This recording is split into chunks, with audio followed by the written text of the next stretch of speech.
আসসালামু আলাইকুম। এখন পায়েস রান্না করব, তো আপনাদের সাথেও শেয়ার করব। আর দুধগুলো আগে কেটে ঢেলে নিই, কারণ আমাদের ফ্রিজে একটু ঝামেলা হয়েছে। এগুলো ডিপে ছিল, অলরেডি বরফ গলে গেছে, তো বেশিক্ষণ রাখলে দুধগুলো নষ্ট হয়ে যেতে পারে।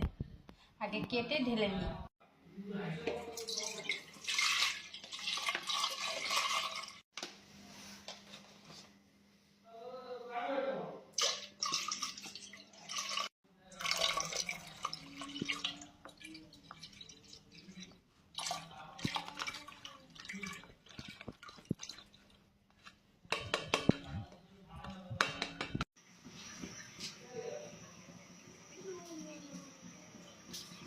জাল করতে বসাই দিছি।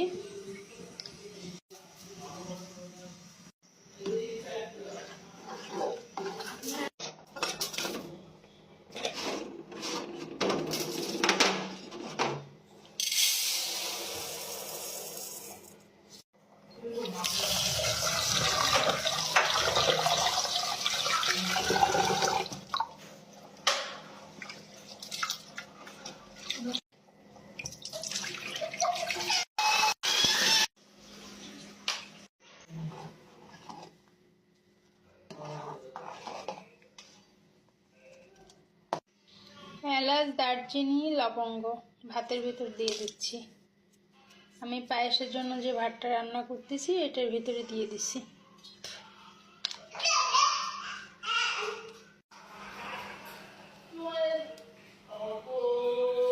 এই যে ভাত হয়ে গেছে, এবার এটা একটু ভালো করে ঘুটে দেন দুধের ভিতর দিয়ে দিব এবং চিনি মিক্সড করব।